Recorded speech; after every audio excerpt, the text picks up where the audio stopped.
the first thought is that I want to know the truth. One word you can remember is truth. Please understand, consciousness can only be experienced, not understood. Whatever we say to tame the mind may not be even applicable to the actual truth. Everybody can only connect to something that suits them. Various teachers are there. There are very, very powerful teachers, but many people can't connect to them because the frequency doesn't match. Connect to the guru or anything, but what suits you, you should do individually or simply chant. Narayana, for example. Narayana is the destination of Nara, human form. Destination is the consciousness. Remember the consciousness.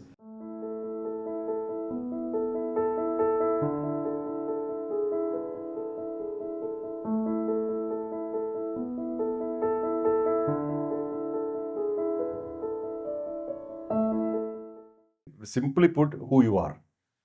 It's called manana, contemplation of what is this all about? Who am I really? So it's a contemplation path. That is the elementary. So contemplation should have concentration connected to it. That's what Babaji always talks about concentration. Mahavadar Babaji says whenever he says meditation, said no concentration. So that's because first you have to stabilize in concentration. To what is this energy? Very first thought is that you, based on your orientation, each person has an orientation, right? A bhakti yogi will get oriented or connect to something, some god, deity, whatever. A jnana yogi will ask questions as to what is inside me, what is running this show. A karma yogi will see himself in everybody. A Raja Yogi will look at the consciousness. So based on orientation, we connect differently. That's why we have all these systems. So the first thought is that I want to know the truth. One word you can remember is truth. Sach kya hai? What is truth?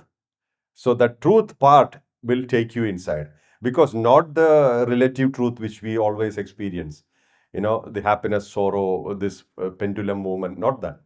But there is something which is not getting affected by anything inside. So that's a contemplation path.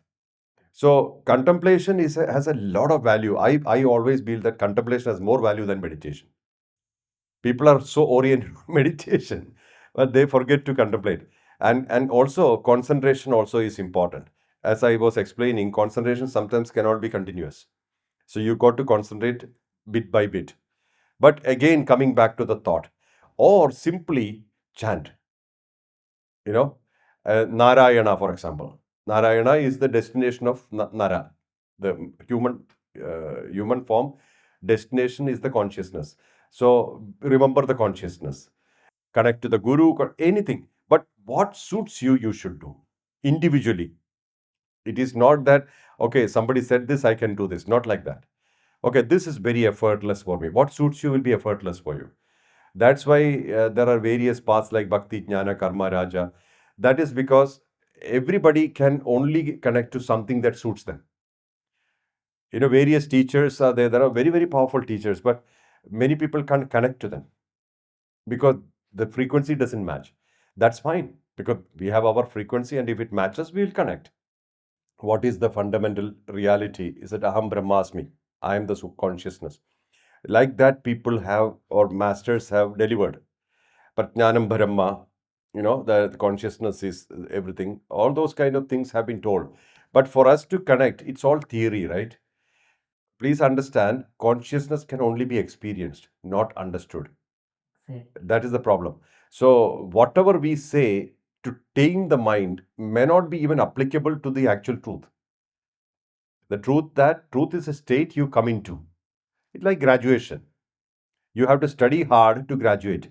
Once you are a graduate always. You'll never be an undergraduate. So a truth can never be explained in words. It's like I'm trying to explain to you the taste of an ice cream.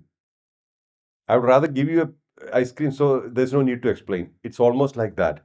So we cannot explain enough the truth, but we can know that there is something, some thing which is running the show, the energy which is running the show, that we can.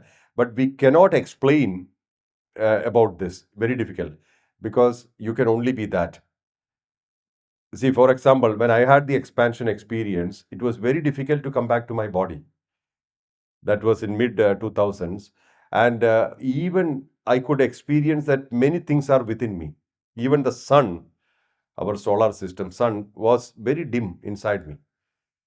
So my brightness was much larger than all these things. So how do I explain this? I cannot, like the Divi Surya Sahasrasya, brighter than a million suns. Sahasra here is more than thousands, thousands actually, not thousand. So Divi Surya Sahasrasya, but about Krishna's Vishwarupa. That experience you can never explain in words. Almost like this you can say, but we can perceive only as per our limited senses or limited mind. So what is good? The thought that this exists is enough. Something which I have not experienced does exist. And then connect to it within, at least spend some time with yourself. I'm an amazing creation, and I'm occupying this particular body for this time, this incarnation. This is beautiful.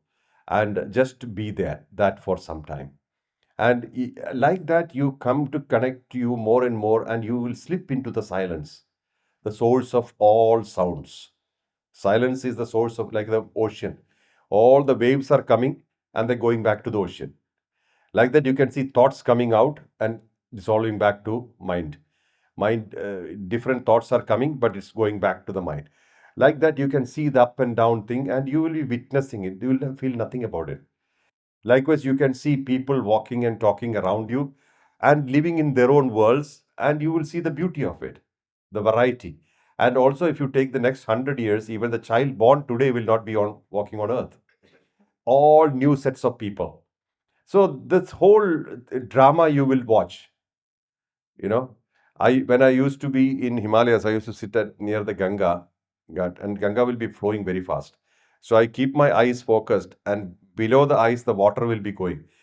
Eyes tend to go with the water for some time, but then eyes are focused, and you have awareness that water is flowing fast. This you can even practice in the busy streets. Sit in one corner and look, and cars and buses and things are all going, and you're not looking at them. If you look at them, you get affected, you get connected. But if you're just witnessing and they're going, after a while you see, oh, this is the drama of life. Life is happening, life is going, but at the same time you are unaffected. That's the truth. Same like soul. Atma is like that. All the things which is happening in your life, Atma is unaffected. It is not even growing old. It is not changing. Right from birth till death, it's not changing. So that connection starts. Then silence is automatic. Silence comes to you. Mind will not understand that. Yes. Because mind will say, oh, by the way, this is not there for me. Mind will always bring forth something, some deficiency. But that's not truth. Truth is that there is no deficiency for you. What you really need is always there. Otherwise, we can say, I need more, I need more, I need more. That is unending, never ending.